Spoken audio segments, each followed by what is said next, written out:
Hello friends, welcome to my channel. ഇന്ന് നല്ലൊരു മത്തി മുളകിട്ടതിൻ്റെ റെസിപ്പി ആയിട്ടാണ് ഞാൻ എത്തിയിരിക്കുന്നത്. കുറച്ച് കുഞ്ഞുമത്തി കിട്ടിയപ്പം അതൊന്ന് മുളകിട്ട് വെച്ചിട്ടുണ്ട്.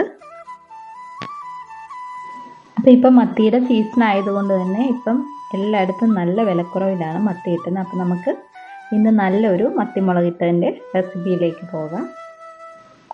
1/2 കിലോ മത്തി കഴുകി വൃത്തിയാക്കി എടുത്തിട്ടുണ്ട്.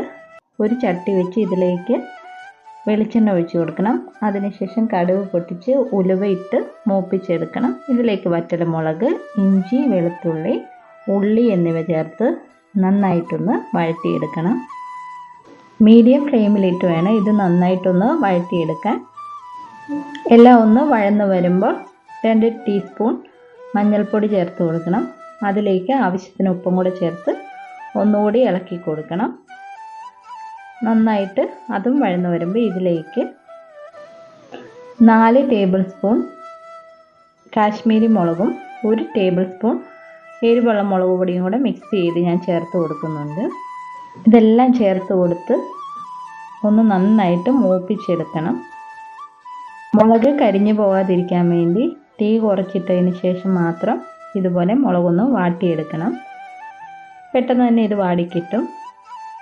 ഈ സമയത്ത് ആവശ്യമെങ്കിൽ മാത്രം ഇതിലേക്ക് കുറച്ചുകൂടി വെളിച്ചെണ്ണ ഒഴിച്ച് ഒന്ന് നന്നായിട്ട് വഴറ്റിയെടുക്കാവുന്നതാണ്. എനിക്ക് കറക്റ്റായിരുന്നു വെളിച്ചെണ്ണ, അതുകൊണ്ട് ഞാനിവിടെ ചേർത്ത് കൊടുക്കുന്നില്ല. മുളകൊക്കെ നന്നായിട്ടൊന്ന് വാടി വരുന്ന സമയത്ത് ഞാൻ ലേശം വെള്ളമാണ് ആദ്യമേ ചേർത്ത് കൊടുക്കുന്നത്. മൊത്തത്തിൽ വെള്ളം ചേർത്ത് കൊടുക്കില്ല. കറിക്ക് നല്ലൊരു കളറ് കിട്ടുന്നതിന് വേണ്ടിയാണ് ഇതുപോലെ ആദ്യമേ കുറച്ച് വെള്ളം ചേർത്ത് കൊടുത്ത് ഒന്ന് വഴറ്റിയെടുക്കുന്നത്. അതിന് ശേഷമാണ് നന്നായിട്ട് വെള്ളം ചേർത്ത് കൊടുക്കുന്നത്. ലേശം വെള്ളം ചേർത്ത് ഇതുപോലൊന്ന് വഴറ്റിയെടുത്തതിന് ശേഷം ഇനി ഇതിലേക്ക് നമുക്ക് ആവശ്യത്തിന് വെള്ളവും കൂടെ ചേർത്ത് കൊടുക്കാം. ഞാനിവിടെ വലിയ 2 ഗ്ലാസ് നിറയെ വെള്ളം ചേർത്ത് കൊടുക്കുന്നുണ്ട്. ഇനി വൃത്തിയാക്കി വെച്ചിരിക്കുന്ന മത്തി ഓരോന്നായിട്ട് ഇതിലേക്ക് ചേർത്ത് കൊടുക്കാം.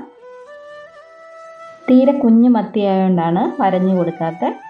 അങ്ങനെ വരഞ്ഞു കൊടുക്കണം എന്നുള്ളവർക്ക് ഈ സമയത്ത് വരഞ്ഞു കൊടുത്തതിന് ശേഷം മാത്രം ചേർത്ത് കൊടുക്കാം. ഇനി ഇതിലേക്ക് നേരത്തെ വെള്ളത്തിലിട്ട് വെച്ചിരിക്കുന്ന കുടംപുളി കൂടി ചേർത്ത് കൊടുക്കുന്നുണ്ട്. ഞാൻ ചെറിയ 4 കുടംപുളിയാണ് ചേർത്ത് കൊടുത്തിരിക്കുന്നത്. ഇനി ഇതെല്ലാം കൂടെ ഒന്ന് ചെറുതായിട്ട് ഒരു തവി കൊണ്ടൊന്ന് മിക്സ് ചെയ്ത് കൊടുത്തതിന് ശേഷം ഉപ്പും കൂടെ നോക്കി ബാക്കി കറിവേപ്പിലയും കൂടെ ചേർത്തതിന് ശേഷം നന്നായിട്ടൊന്ന് 10 to 15 മിനിറ്റ് ലോ ഫ്ലെയിമിലിട്ട് ഒന്ന് കുക്ക് ചെയ്തെടുത്താൽ ഇതുപോലെ നല്ല അടിപൊളി ടേസ്റ്റിയായ മത്തിമുളകിട്ടത് കിട്ടും. അപ്പോൾ വളരെ സിമ്പിളാണ്. എല്ലാവർക്കും വീഡിയോ ഇഷ്ടപ്പെട്ടെന്ന് വിചാരിക്കുന്നു. ഇനിയും പുതിയ വീഡിയോസുമായിട്ട് കാണാം.